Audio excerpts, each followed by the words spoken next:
Bonjour à toutes et à tous, une nouvelle vidéo qui fait suite à la précédente que je vous conseille de regarder sur la fin de société, fin de civilisation, fin du monde, où je parlais rapidement de la baisse du quotient intellectuel partout dans les pays industrialisés. Je l'ai noté succinctement de par la réflexion que j'avais dans la précédente vidéo, mais je pense qu'il est important de se pencher sur ce phénomène, hein, car ça peut être vraiment, j'espère, une prise de conscience par rapport à ce qui se passe. Donc je vous conseille à tous, déjà d'une, de ne pas écouter que cette vidéo et d'aller faire vos propres recherches pour vous rendre compte de la réalité et de la gravité de la situation. Ayez des données scientifiques, allez les chercher. Comme je vous le disais, aujourd'hui, le but de mes vidéos, c'est à la fois de faire prendre conscience de certaines choses, à la fois d'avoir des réflexions, de faire découvrir, pourquoi pas, des penseurs, prendre conscience des réalités, mais surtout faire avancer les choses. Faire avancer, pourquoi pas, le débat dans certains sujets, mais faire avancer les consciences collectives. Et je crois vraiment qu'on peut améliorer les choses de par les connaissances que l'on a, les connaissances que l'on accumule, notre esprit critique. Donc c'est pour ça quand vous entendez quelqu'un dans une vidéo, les autres ou moi-même, vérifiez toujours ce qui est dit. Et même pourquoi pas, allons voir les détracteurs. Moi je sais quand, d'après toutes les vidéos que j'ai faites jusqu'à présent, et quand je présente par exemple Alain Soral ou Thierry Casasnovas ou d'autres, bah, évidemment j'écoute ce qu'ils font, mais j'écoute aussi leurs détracteurs. Et je me fais ma propre opinion dessus après.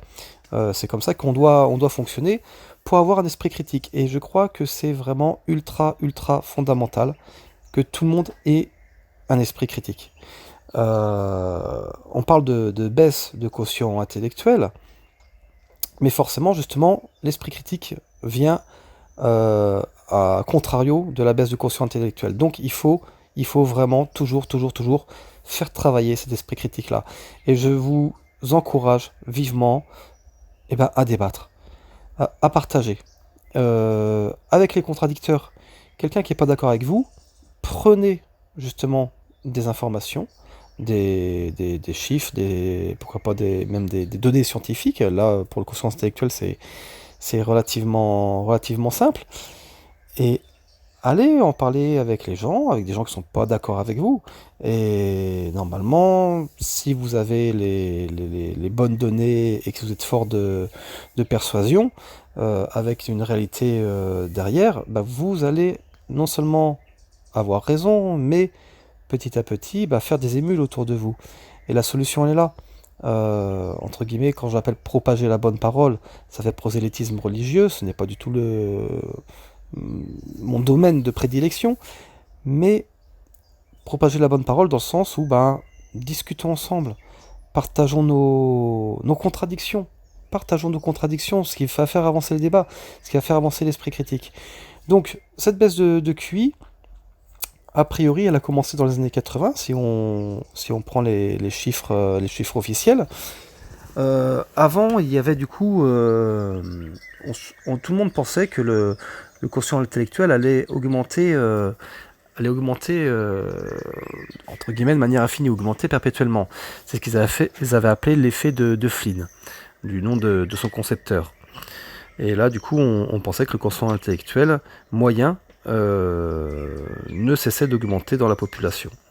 Or, en fait, depuis les années 80, les chercheurs en sciences cognitives constatent le contraire. C'est-à-dire, il y a une inversion de l'effet de Flynn et donc une baisse du QI moyen. Ceux qui ont un certain âge peuvent, à mon avis, s'en rendre compte. C'est-à-dire, je donne un exemple pratique aujourd'hui. J'ai un supermarché pour loin de chez moi où je fais certaines courses. J'ai aujourd'hui de plus en plus de gens devant moi dans les caisses qui n'arrivent pas à payer. C'est-à-dire des gens qui ne savent pas compter, qui n'ont pas conscience de l'argent qu'ils ont. Quand c'est des caisses automatiques qui n'arrivent pas à lire ce qu'il y a écrit. Euh, etc., etc. Et aujourd'hui, ça représente de plus en plus de gens. Que s'est-il passé? Moi, j'ai 40 et quelques années.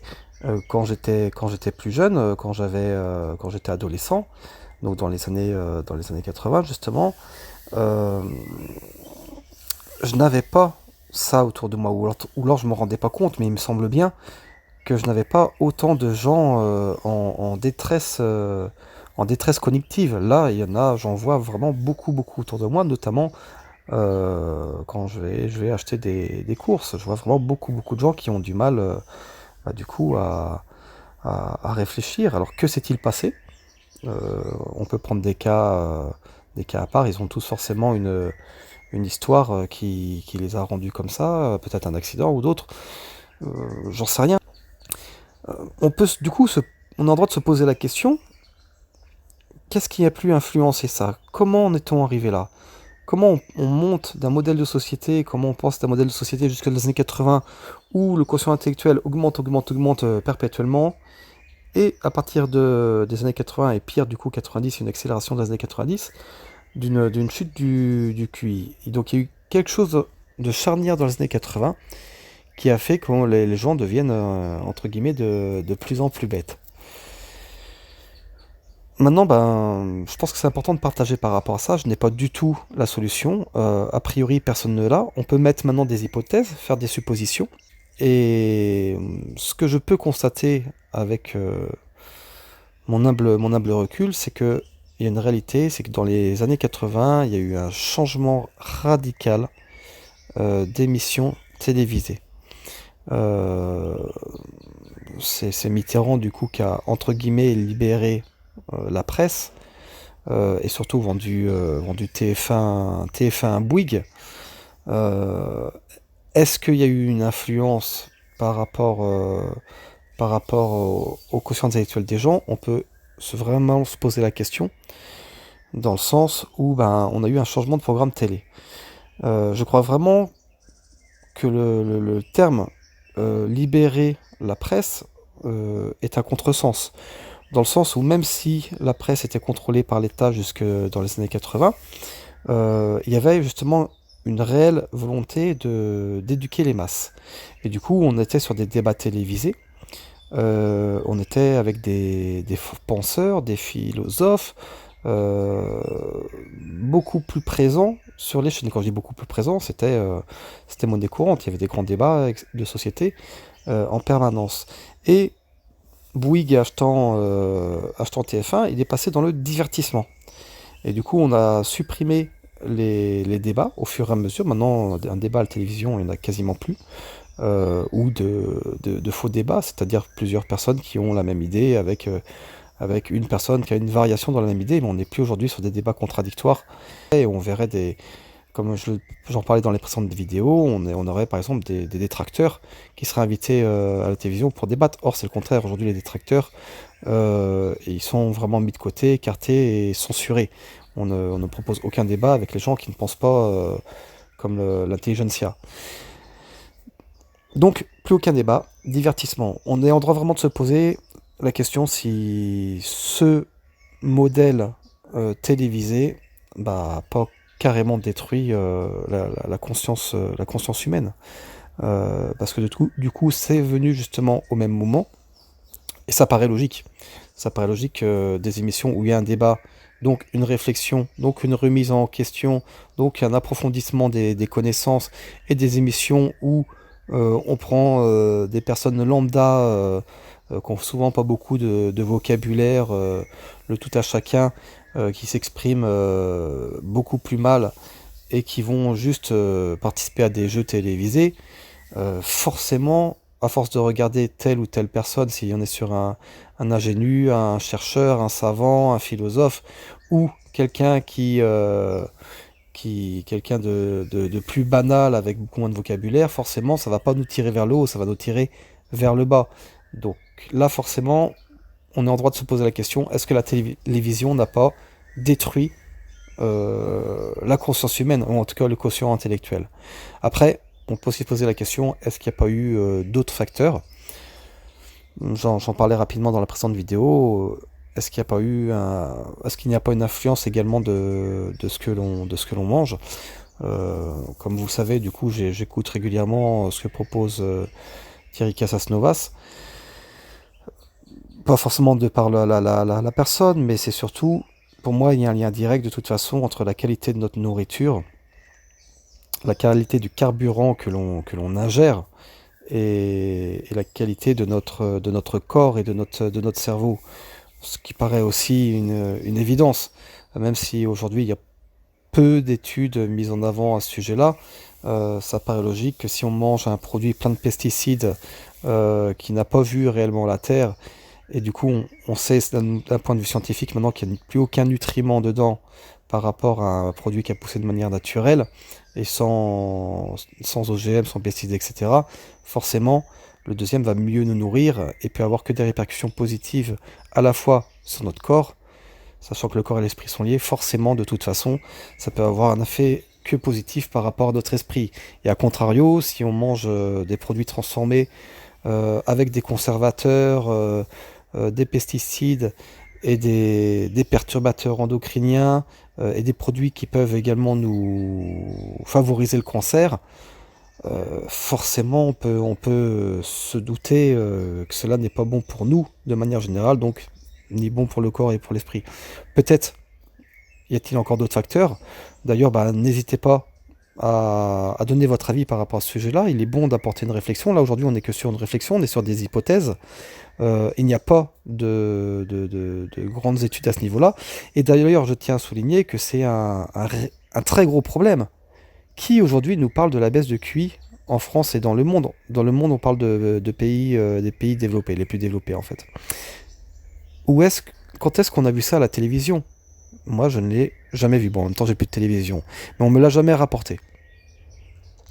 Et là, pareil, très gros souci, c'est-à-dire là, on est sur un réel problème de société qui peut être fondamental, qui peut nous mener même droit dans le mur et droit à la destruction.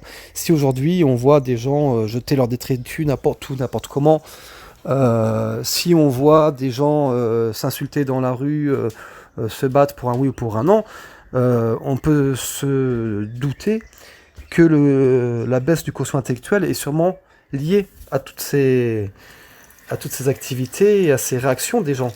On est sur une population aujourd'hui qui est de moins en moins civilisée, de plus en plus basique, haineuse, sans réflexion, sans amour de l'autre, etc.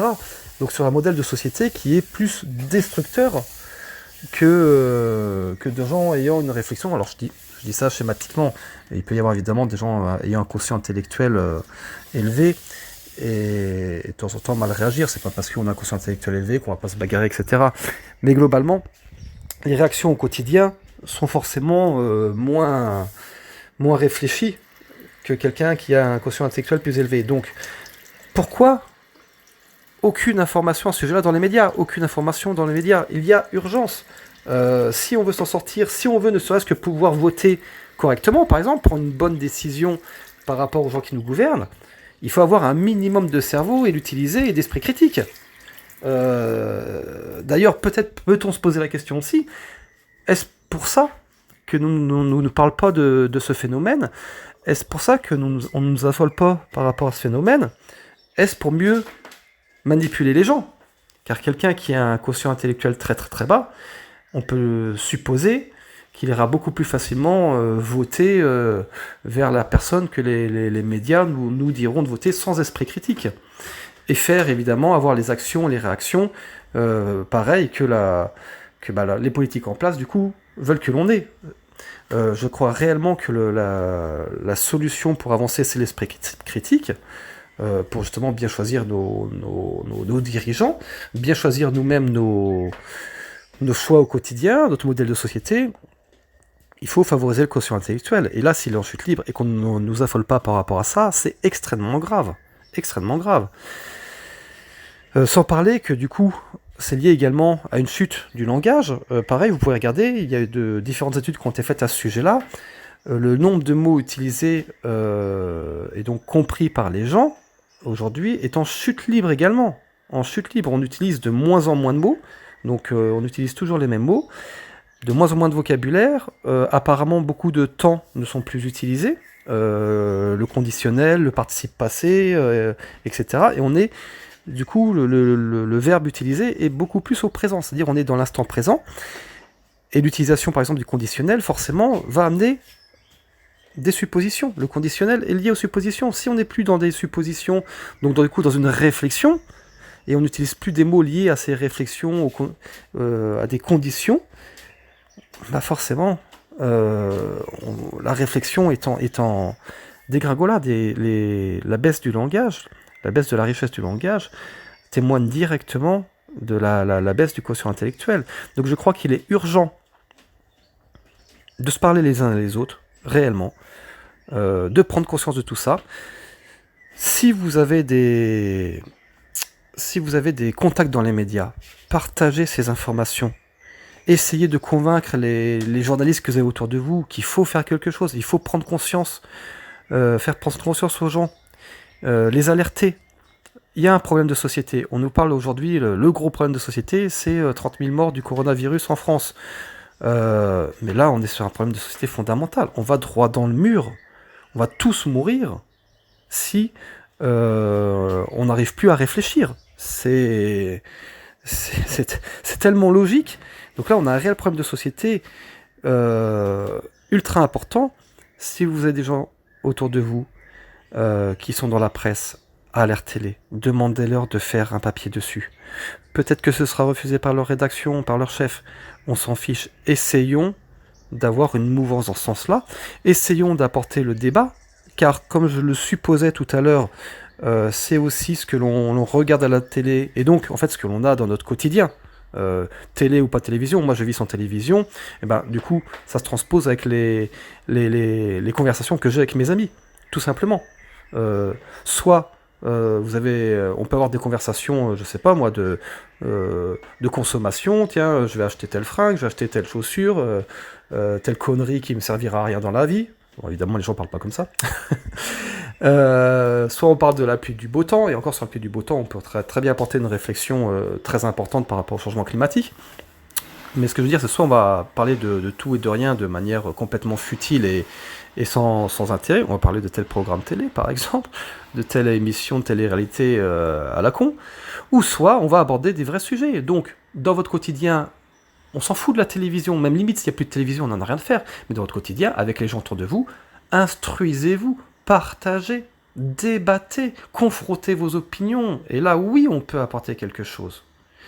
Je pense que la solution, elle est en nous. Déjà d'une, franchement, petit conseil du jour, faites comme moi, jetez votre télé. Moi, je l'ai fait en 2001. Jetez-la, elle ne vous sert à rien, à part faire descendre votre QI. Et du coup, vous avez toujours Internet, si vous voulez chercher vraiment des informations, allez sur Internet, chercher des informations, ne subissez plus la publicité dans un premier temps, car la publicité, elle est consommatrice, génératrice de frustration pour vous faire consommer. Et partagez avec les gens autour de vous, ayez des belles discussions, des discussions enrichissantes. On a le droit de ne pas être d'accord, à partir du moment où la personne est pleine de vie, pleine de bonne volonté, et à sa propre réflexion. Le débat, il est toujours agréable, il est toujours sympa. Et même si on s'engueule, c'est pas la fin du monde, au moins on fait avancer les choses. Voilà, j'espère que vous donnez quelques éléments qui pourront vous aider à aller dans tel sens ou dans tel sens, mais en attendant, voilà. Si on doit résumer, si vous avez des gens autour de vous dans la presse, il faut communiquer dessus. Si vous êtes dans un journal, faites ce que vous pouvez auprès de votre rédac chef. Dites-lui, il est important que l'on fasse quelque chose dans ce sens-là. Si vous n'avez pas de gens dans la presse autour de vous, c'est à vous-même de vous instruire tous les jours. Allez chercher les informations, débattez avec les gens autour de vous, ayez des conversations intelligentes et pas des conversations qui ne servent à rien. Et comme ça, on peut peut-être inverser la tendance. Voilà, j'espère que tout ça vous a donné de bonnes idées. Et battons-nous ensemble pour faire changer les choses. A bientôt, excellente journée à tous, prenez soin de vous. Et au plaisir pour la prochaine vidéo.